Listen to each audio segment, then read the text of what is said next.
Hello viewers, welcome back to my channel. Do you fear speaking in English because you worry your friends will make fun of you? What other would say on your mistakes? Do you fear speaking in English in presence of others because yours is not as good as theirs? If yes, तो ये video आपके लिए ही है। आज मैं इस video में आप लोगों को बताने वाली हूँ वो 4 टिप्स जिसे फॉलो करने के बाद आप अपनी इंग्लिश बोलने में जो हेजिटेशन महसूस करते हैं, आपको जो हेजिटेशन होती है दूसरों के सामने इंग्लिश बोलने में, उसे ख़त्म कर सकते हैं। तो चलिए स्टार्ट करते हैं। Tips number 1, don't fear making mistakes. सबसे पहला टिप्स है कि हमें कभी भी मिस्टेक से डरना नहीं चाहिए। You can't get fluent in a language without making mistakes. आप किसी भी लैंग्वेज को सही से बोल नहीं पाएंगे जब तक आप उसमें सीखने में गलती ना करेंगे। तो don't worry about your mistakes. अगर आप किसी लैंग्वेज को सीख रहे हैं तो जब स्टार्टिंग में आप उस लैंग्वेज को सीख रहे हैं तो इंग्लिश भी जस्ट एज अ लैंग्वेज जब आप सीख रहे हैं तो आपको भी अगर उसमें आपको बोलने में गलती हो रही है तो आपको उस गलतियों को पहले ध्यान में नहीं देना चाहिए। बैनी लुइस के अनुसार बैनी लुइस जो 10 लैंग्वेजेस बोल सकते थे, उनका कहना है कि हमें कभी भी जब हम किसी लैंग्वेज को सीखना शुरू करते हैं तो उसके मिस्टेक्स को ध्यान नहीं देना चाहिए, बल्कि हमें उसमें और मिस्टेक्स करने चाहिए और उस मिस्टेक्स करने के बाद हमें ये एनालिसिस करना चाहिए कि हम कहाँ मिस्टेक्स कर रहे हैं और फिर उसे इम्प्रूव करने की कोशिश करनी चाहिए। और हमें ये पता है कि प्रैक्टिस मेक्स मैन परफेक्ट। हम जितना प्रैक्टिस करेंगे हम उस चीज़ में उतना ही ज़्यादा परफेक्शन हासिल कर सकते हैं। तो सबसे पहली बात यह है कि हमें अपने मिस्टेक से नहीं डरना है और हमें कंटिन्यूअसली बोलते रहना है। टिप्स नंबर 2, रेजिस्ट पीर प्रेशर। मतलब क्या है? हमें दूसरों को अपने ऊपर हावी नहीं होने देना है। Countless people don't attempt speaking in English because their close friend group wouldn't like it, because their friends would make fun of them. बहुत सारे लोग इंग्लिश नहीं बोल पाते हैं क्योंकि उसके जो आसपास के लोग हैं, उसके जो फ्रेंड्स हैं, वो इंग्लिश को पसंद नहीं करते हैं या फिर वो हमें डाउन कर देते हैं ये बोलकर कि ये ज़्यादा अपने आप को इंग्लिश बोलने की कोशिश कर रहा है। और बहुत सारे फ्रेंड्स फ़न भी बनाने लगते हैं। तो ये भी एक रीज़न होता है हमारे इंग्लिश नहीं बोलने का, क्योंकि हमें इंग्लिश इन्वायरमेंट नहीं मिल पाती। तो टिप्स नंबर 2 हमें यही बताता है कि हमें दूसरों को अपने ऊपर हावी नहीं होने देना।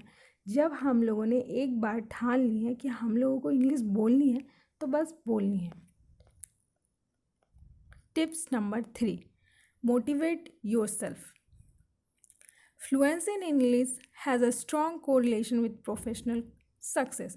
सबसे पहली बात यह है कि अगर आपको इंग्लिश आती है तो आप अपने प्रोफेशनल कोर्सेज में बहुत ही ज़्यादा तरक्की हासिल कर सकते हैं, क्योंकि देखा जाता है कि बहुत सारे इंजीनियर्स, बहुत सारे MBA स्टूडेंट्स, बहुत सारे लॉ स्टूडेंट्स इंग्लिश नहीं बोल पाते हैं। इंग्लिश नहीं बोलने की वजह से उनके एबिलिटी को थोड़ा नीचे करके देखा जाता है।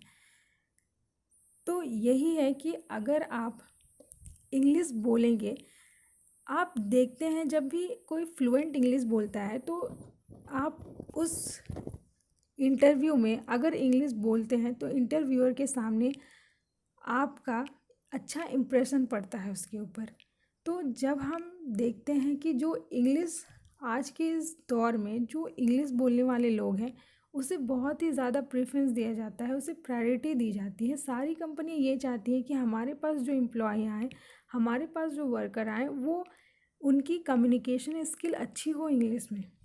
तो हमें एक ब्राइट फ्यूचर के लिए भी खुद को मोटिवेट करना होगा कि नहीं, हम इंग्लिश बोल सकते हैं। और जब हम देखते हैं कि बहुत सारे जॉब प्रोफेशन जो होते हैं वो बस इंग्लिश नहीं बोलने की वजह से उनकी एबिलिटी को थोड़ा नीचे कर दिया जाता है, उनको प्रमोशन नहीं मिल पाती।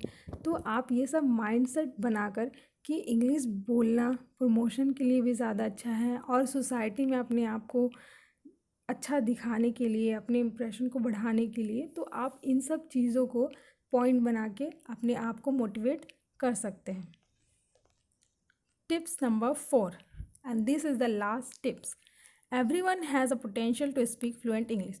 सबसे पहली बात कि जब भी हम इंग्लिश लैंग्वेज सीख रहे होते हैं तो हमें ये बात को ध्यान में रखना है कि हर कोई इंसान सब कुछ कर सकता है।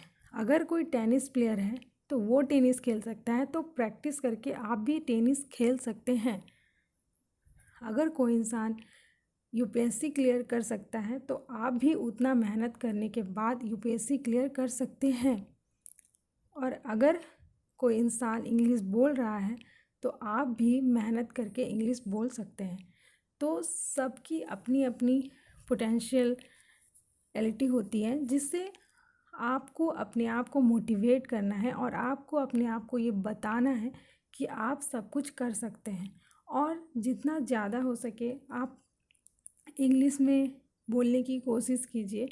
आपको किसी से डरना नहीं है, या फिर आपको जब आप बिगिनर लेवल में होते हैं तो आपको दूसरों के सामने इंग्लिश बोलने में अगर आप गलत करते हैं तो आपको डरना नहीं है।